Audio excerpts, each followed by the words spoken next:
The summer of 1941 shattered the structural illusions of the German Panzerwaffe on the rolling plains of Ukraine. When Colonel General Heinz Guderian's Panzergruppe II First collided with Soviet tank brigades fielding the T-34 medium tank and the KV-1 heavy tank near the river Dnieper, the tactical calculus of blitzkrieg evaporated.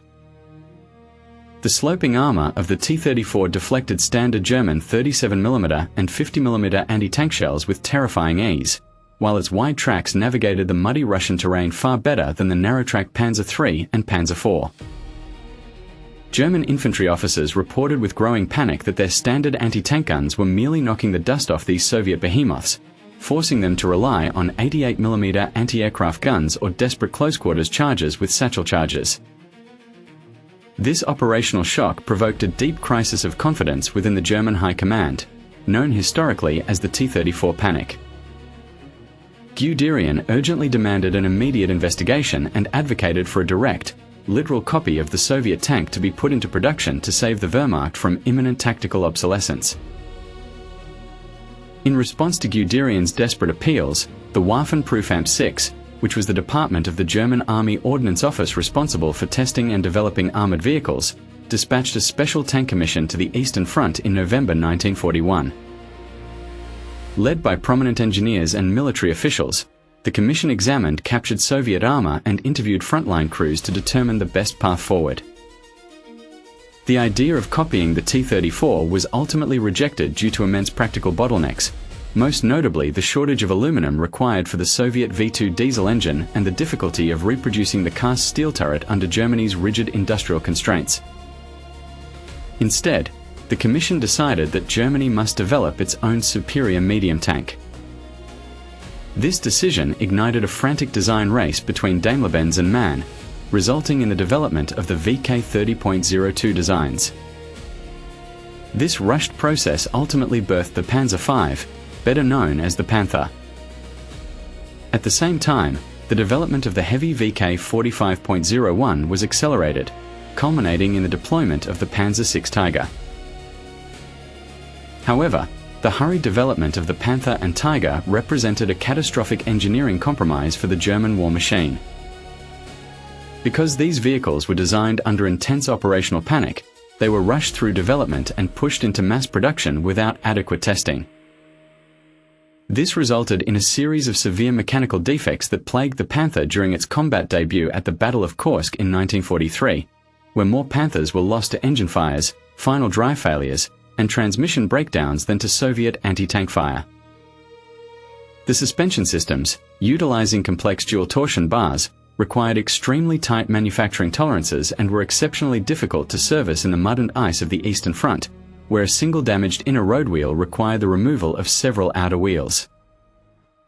Furthermore, the German armored force became a logistical nightmare, with the Panzer III, Panzer IV, Panther, and Tiger all utilizing completely different parts, engines, transmissions, and tracks, forcing repair depots to maintain an impossibly fragmented supply chain. What if the German High Command had recognized the systemic danger of this design fragmentation in late 1941? Instead of rushing completely different, over-engineered chassis into production, the Waffenprüfamt 6 could have initiated a radical consolidation program. This program was historically conceived in 1943 as the Entwicklungsserie, or E-Series, under the direction of Heinrich Ernst Kniepkamp. If Kniepkamp's vision of a fully standardized, modular family of tanks had been fast-tracked in late 1941 as the direct, unified response to the T-34, the entire trajectory of German armor development would have shifted. By focusing industrial output on a standardized chassis design that shared interchangeable components across weight classes, Germany could have avoided the mechanical disasters of 1943. The E-Series aimed to replace the chaotic array of existing German armored fighting vehicles with 5 standardized weight classes, ranging from the light E-10 to the super heavy E-100. In this alternative 1942 timeline, the German industrial complex abandons the costly, specialized development of the individual Panther and Tiger designs. Instead, the Ministry of Armaments and the Army Ordnance Office issue a joint decree standardizing all future armored production on Kniepkamp's modular blueprint. The cornerstone of this program is the E-50 Standard Panzer, designed to replace both the Panzer IV and the Panther as the primary medium tank of the Wehrmacht. Alongside it, the E-75 is developed to replace the Tiger as the standard heavy tank, utilizing the exact same engine, transmission, final drive, and suspension components as the E-50.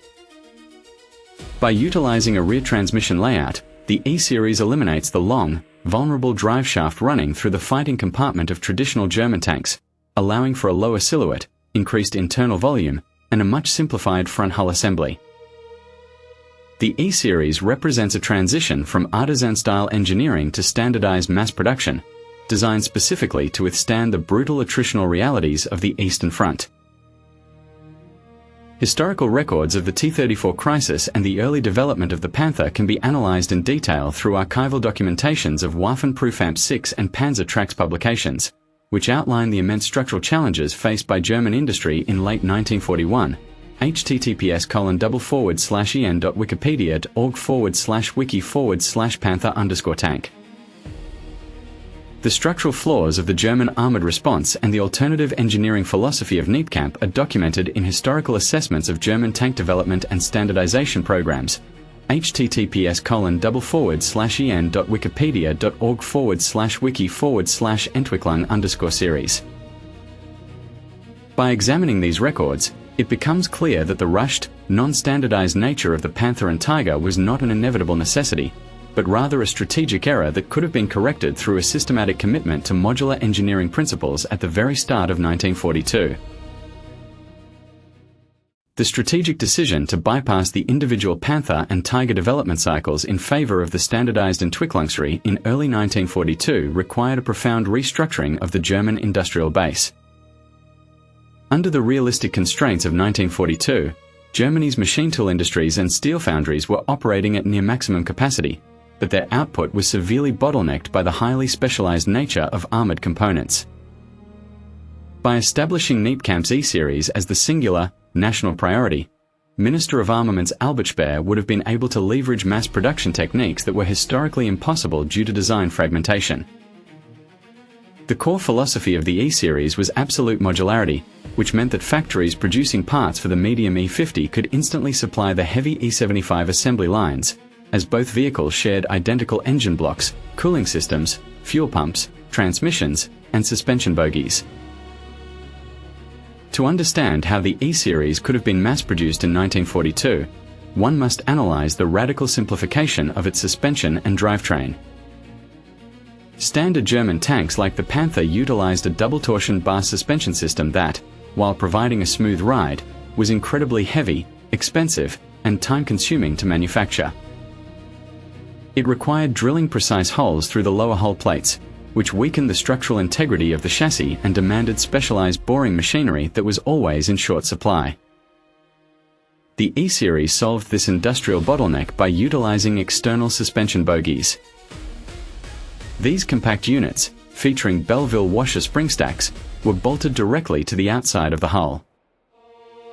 This eliminated the need to drill torsion bar holes through the armor plates, drastically simplifying hull fabrication and allowing factories to weld plates together in a fraction of the time.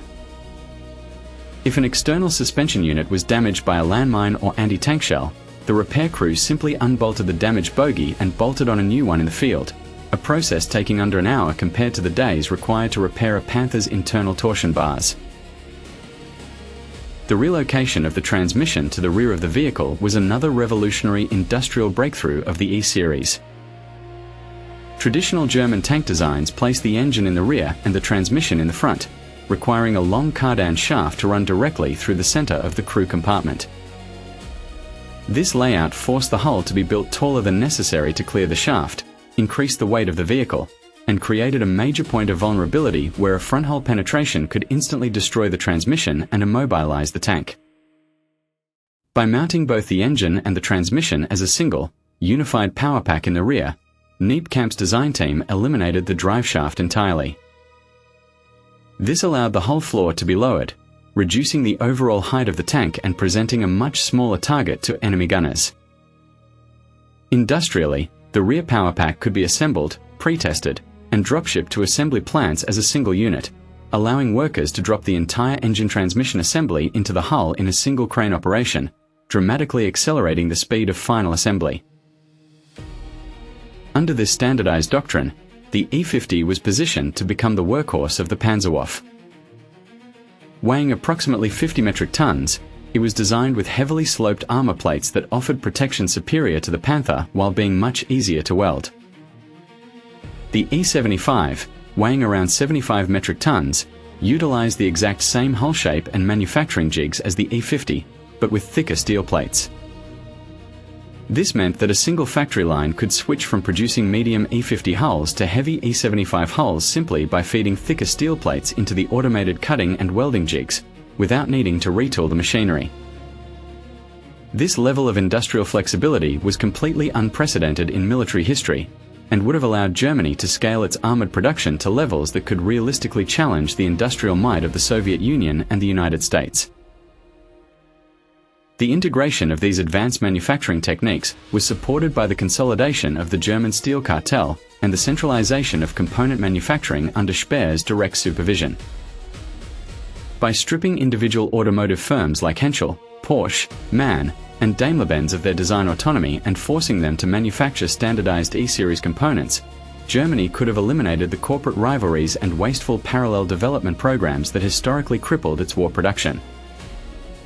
Instead of competing for scarce alloys and skilled labor to build their own proprietary designs, these industrial giants would have functioned as standardized assembly nodes feeding a unified, national supply network.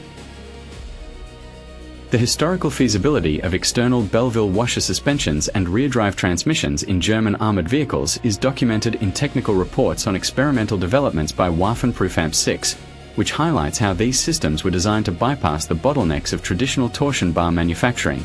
https://en.wikipedia.org/wiki/stumgaware_44.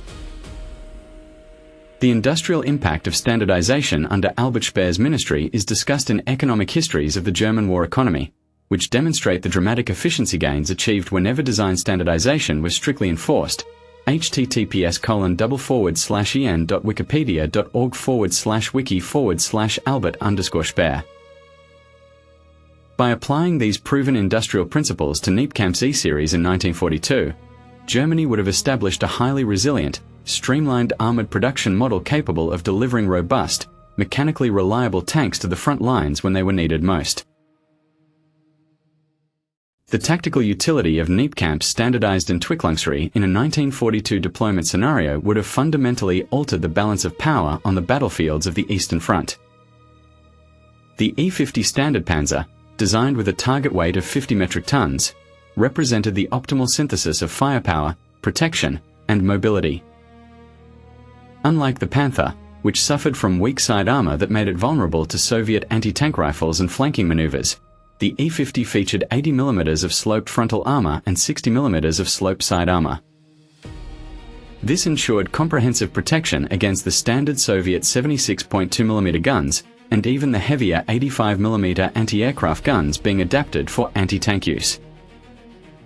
The armament of the E-50 consisted of the highly accurate 88 mm Kampfwagenkanone 43L71 gun, capable of penetrating the frontal armor of any Soviet tank at ranges exceeding 2,000 meters, far beyond the effective return fire range of Soviet tank crews. For the heavy tank role, the E-75 provided an impenetrable breakthrough vehicle that shared 90% of its internal components with the E-50. Armed with either the long 88 mm gun or a devastating 105 mm Kampfwagenkanone L68 gun, the E-75 acted as the heavy anvil of the panzer divisions. Because it utilized the exact same Maybach HL230 engine and transmission as the E-50, but with a different gear ratio to handle the increased weight of its thicker armor, the mechanical reliability of the heavy tank was vastly superior to the historical Tiger. If an E-75 suffered an engine breakdown, any standard E-50 maintenance crew could diagnose and repair the fault instantly using identical spare parts carried by the division's logistical column. This shared mechanical architecture solved the single greatest tactical weakness of German heavy armor, the high rate of mechanical abandonment, where perfectly salvageable heavy tanks had to be blown up by their own crews because specialized spare parts were unavailable. In the lighter weight classes, The E-10 and E-25 served as standardized tank destroyers and reconnaissance vehicles, designed to replace the chaotic mix of Jagdpanzer 38T, Stu-G3, and Jagdpanzer 4. The E-10, weighing approximately 10 to 15 metric tons, was a highly innovative, low-profile tank destroyer armed with the 75mm PaK 39L48 gun. Its most revolutionary tactical feature was a hydraulic suspension system that allowed the crew to lower the entire vehicle to a height of just 1.4 meters while in a defensive position. This kneeling capability allowed the E-10 to conceal itself behind low ridges or inside shallow depressions, making it nearly invisible to advancing Soviet tank columns. Once the enemy was sighted, the E-10 could fire from its ambush position, raise its suspension to regain maximum ground clearance, and rapidly retreat to a secondary defensive line. The E-25, weighing 25 metric tons, acted as a medium tank destroyer and infantry support vehicle. Armed with the high-velocity 75mm PaK 42L71 gun, the E-25 provided the division's infantry support regiments with organic, heavily armored anti-tank capability. Because both the E-10 and E-25 utilized simplified re-engine power packs and identical external suspension bogies, their maintenance requirements were minimal. A standard Panzer Grenadier division equipped with a combination of E-50 medium tanks, E-25 tank destroyers, and E-10 scouts would possess a level of tactical cohesion and mechanical readiness that no historical German division could ever hope to achieve. The tactical deployment of these vehicles would be guided by a unified squad-level doctrine that maximized the strengths of their standardized designs. In this 1942 combat doctrine, German tank platoons no longer had to coordinate between vehicles with vastly different speed, range, and mechanical limits. A platoon of 4 E-50 tanks could maneuver as a single, cohesive tactical unit, confident that every vehicle possessed the same cross-country speed of 45 km per hour and the same fuel range of 200 km. When operating in conjunction with the heavy E-75, the medium tanks could execute rapid flanking movements while the heavy tanks drew enemy fire and engaged Soviet defensive strongpoints from distance. This revolutionary integration of tactical and mechanical design is discussed in detailed studies of German late-war tank development, which analyze the theoretical combat performance of the E-series designs had they reached completion. https://en.wikipedia.org/wiki/jagdpanzer_38t. The tactical advantages of standardized tank destroyer units are documented in frontline reports on Jagdpanzer operations, which emphasize the critical importance of a low silhouette and mechanical reliability in defensive warfare. https://en.wikipedia.org/wiki/hetzer. By introducing these standardized, high-performance designs in 1942, the Panzerwaffe would have possessed a tactical instrument of unparalleled lethality, combining the defensive invisibility of the E-10 with the crushing offensive power of the E-50 and E-75. The implementation of the standardized Entwicklungsreihe in early 1942 would have fundamentally reshaped German squad-level armored doctrine and frontline tactical execution. Historically, German tank platoons were forced to operate under highly fragmented conditions, where a single platoon might contain a mix of Panzer III medium tanks with 37mm guns, Panzer IV support tanks with short 75mm guns, and perhaps a captured Soviet vehicle or an early model Stu-G3 assault gun. This forced platoon commanders to coordinate vehicles with vastly different speeds, armor profiles, ammunition requirements, and effective ranges, creating immense tactical friction during high-speed maneuvers. Under the standardized E-series doctrine, this friction is entirely eliminated through the deployment of homogeneous, highly specialized tactical squads. A standard German panzer platoon in late 1942 under this alternative doctrine consists of 4 E-50 standard panzer medium tanks, operating in perfect tactical harmony. Because every tank in the platoon possesses the same high-velocity 88mm gun, the platoon commander can distribute targets evenly across the entire squad without worrying about whether a specific vehicle has the penetration capability to engage a heavy target. The shared ammunition supply ensures that any tank can transfer shells to its sister vehicles in the heat of battle, maximizing the combat endurance of the platoon during prolonged defensive engagements. Furthermore, the uniform armor protection of 80 mm on the front hull allows the platoon to adopt aggressive wedge formations, confident that no single vehicle represents a weak link that the enemy can exploit. The tactical integration between the medium E-50 squads and the heavy E-75 breakthrough squads represents a major leap forward in armored warfare. In combat operations, the E-75 heavy tanks are deployed in specialized heavy panzer battalions, acting as the tactical spearhead. When attacking a fortified Soviet defensive line, the E-75 squads advance first, utilizing their thick, impenetrable armor to absorb enemy anti-tank fire and destroy entrenched anti-tank gun nests with their heavy 105mm guns. The E-50 medium squads follow closely behind, utilizing their superior speed and agility to exploit the breaches created by the heavy tanks, sweeping into the Soviet rear areas to cut off communications and destroy supply columns.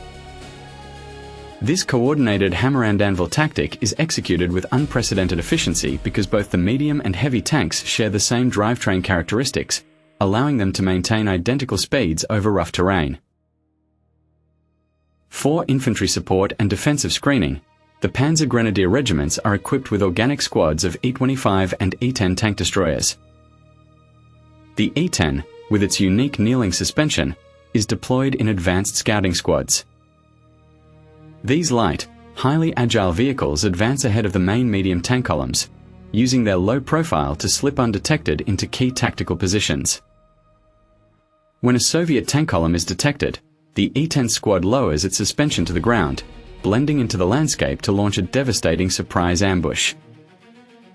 After firing their initial volleys, the E-10 crew raises the suspension, accelerates out of their positions, and guides the main E-50 medium tank squads to flank the disorganized enemy. This squad-level coordination represents the ultimate refinement of the combined arms doctrine, where every vehicle class is designed from the outset to support and complement the capabilities of the others. This highly unified approach to squad-level combat is analyzed in military histories of German armored tactics, which outline the evolution of the Panzer Kiel, Panzer Wedge, and other tactical formations on the Eastern Front. https://en.wikipedia.org/wiki/panzer_division_Wehrmacht. The critical importance of mechanical homogeneity within tactical units is highlighted in logistical assessments of German combat readiness during the Middle War years, which demonstrate how design fragmentation directly led to tactical failures on the battlefield. https://en.wikipedia.org/wiki/panzer_4. By equipping the Wehrmacht with a fully standardized, modular family of armored fighting vehicles in 1942, Germany would have created a tactical weapon of unmatched cohesion, allowing small, highly coordinated armored squads to consistently outmaneuver and defeat numerically superior Soviet forces. The ultimate proof of the standardized Entwicklungsserie strategic value would have materialized in the summer of 1943, during the pivotal Battle of Kursk, historically known as Operation Citadel.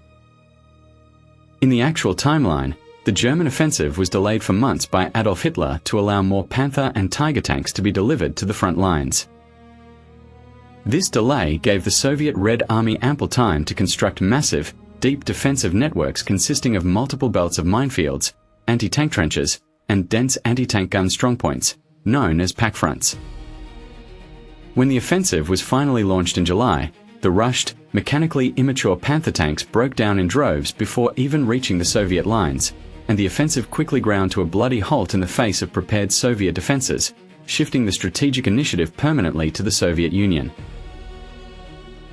In our alternative 1942 E-Series timeline, this catastrophic delay is entirely avoided. Because the E-50, E-75, and E-10 had been in standardized mass production since mid-1942, the German panzer divisions are fully equipped and combat-ready by the spring of 1943. More importantly, these vehicles are mechanically mature, having undergone rigorous testing and operational refinement throughout the winter of 1942. Operation Citadel is launched in May 1943, before the Red Army can complete its deep defensive fortifications.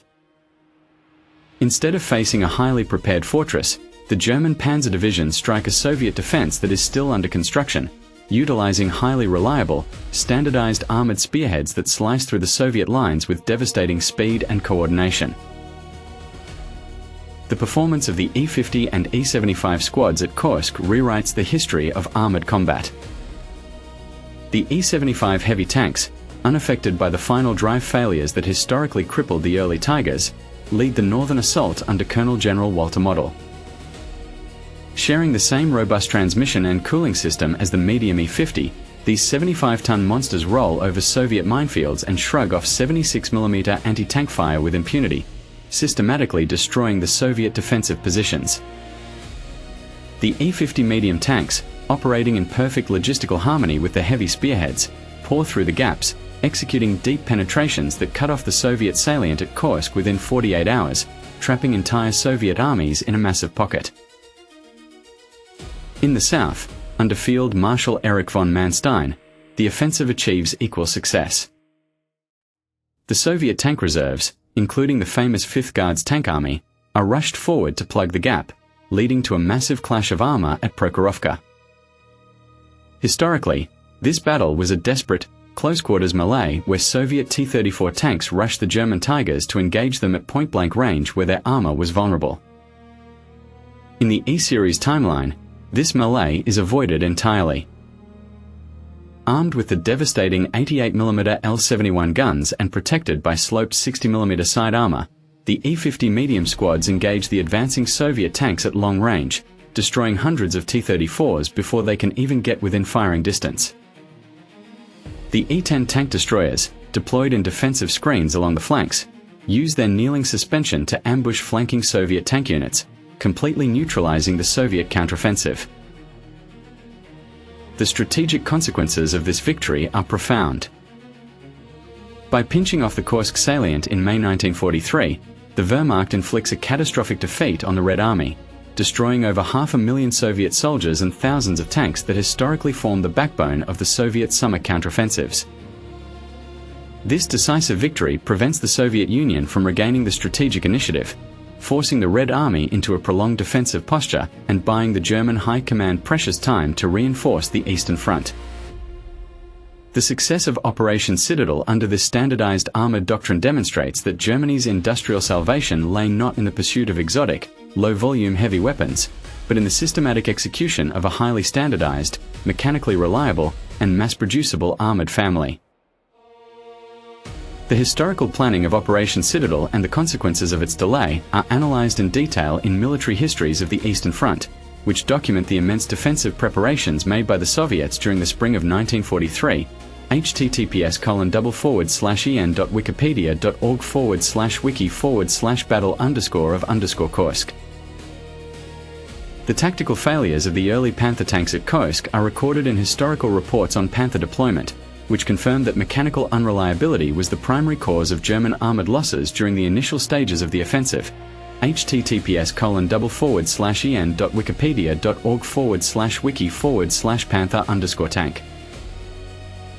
By contrasting these historical realities with the operational capabilities of a standardized E-series force, it becomes clear that Kniepkamp's engineering vision would have given Germany its best possible chance of achieving a decisive strategic victory on the Eastern Front in 1943. The ultimate historical verdict on the standardized Entwicklungsschritt program must look beyond the immediate tactical victories of 1943 to evaluate its long-term strategic, logistical, and economic impact on the war. While the introduction of the E-series in 1942 would have undoubtedly streamlined German armored production, improved mechanical reliability, and secured significant victories like Kursk, it would have ultimately collided with the insurmountable strategic realities of Germany's overall war effort. The German industrial complex, even when optimized to the absolute limit under Albert Speer's standardization decrees, was fundamentally dwarfed by the combined industrial output of the Allied nations. The United States and the Soviet Union possessed vast, secure reserves of oil, steel, and rare alloys, whereas Germany faced critical, permanent shortages of these vital war materials. The shortage of fuel represents the single most decisive bottleneck that would have ultimately crippled the E-series, regardless of its mechanical superiority. Standard German engines like the Maybach HL 230 utilized high-octane gasoline, which was produced primarily through the costly and vulnerable synthetic fuel plants inside Germany. As the Allied strategic bombing campaign intensified in late 1943 and 1944, these synthetic oil plants were systematically targeted and destroyed, cutting off the lifeblood of the Panzerwaffe. A highly reliable, 50-ton E-50 Standard Panzer is no more effective than a broken-down Panther if it has no fuel in its tanks. Historically, entire German panzer divisions were immobilized and forced to abandon their vehicles due to a complete lack of gasoline, a strategic vulnerability that no amount of standardization or modular engineering could ever hope to resolve. Furthermore, the E-series tanks, despite being designed for simplified mass production, were still highly material-intensive vehicles. An E-50, weighing approximately 50 tons, and an E-75, weighing 75 tons, required massive amounts of high-quality steel, manganese, molybdenum, and nickel for their armor plates. As the war progressed and Germany was cut off from its foreign sources of raw materials, such as the manganese mines of Kniepkamp and the nickel mines of Finland, the quality of German armor steel deteriorated rapidly. Late-war German steel became brittle due to the lack of alloying elements, causing armor plates to crack and shatter when struck by heavy Allied artillery shells, even if the shell did not penetrate the armor. The E-series would have suffered from this exact same material degradation, severely undermining its defensive protection. Logistically, the standardization of the E-series would have dramatically reduced the burden on German field workshops, but it could not overcome the collapse of the German transport network. By 1944, the Allied air forces held absolute air superiority over Europe, allowing them to systematically destroy German rail lines, locomotives, bridges, and supply convoys. Even if factories in the Ruhr Valley were churning out thousands of standardized E-50 tanks, the Wehrmacht would have been unable to transport them to the front lines, leaving newly manufactured armor stranded at railway depots or factory yards where they were destroyed by Allied fighter bombers. The E-series program, while a masterpiece of engineering foresight, could not salvage a strategic situation that was already lost on the macroeconomic and geopolitical levels. In conclusion, Kniepkamp's Entwicklungsreihe represents one of the greatest what-if scenarios of military engineering history. Had it been introduced in early 1942 as the direct response to the T-34, it would have saved the Panzerwaffe from the mechanical disasters of 1943, accelerated German armoured production to unprecedented levels, and secured a decisive tactical victory at Kursk. However, the E-series was ultimately an engineering solution to a strategic problem that could not be solved by engineering alone. In the final analysis, the story of the E-series is a stark reminder that in the theatre of total war, individual weapon systems, no matter how advanced, standardized, or brilliant, are ultimately subservient to the brutal, unyielding laws of logistics, resources, and industrial scale. The macroeconomic limitations of the German war economy and the impact of the Allied strategic bombing campaign are documented in extensive economic histories of the Second World War, which demonstrate how fuel and material shortages ultimately paralyzed the German military machine. https://en.wikipedia.org/strategic_bombing_during_world_war_2. The systemic collapse of German logistics and material quality in the late war years is analyzed in historical studies of German weapon production and industrial planning. https://en.wikipedia.org/wiki/German_armaments_production_during_world_war_2. By evaluating the E-series within this comprehensive macroeconomic framework, we gain a realistic, balanced understanding of both its immense tactical potential and its ultimate strategic limitations in the face of global attritional warfare.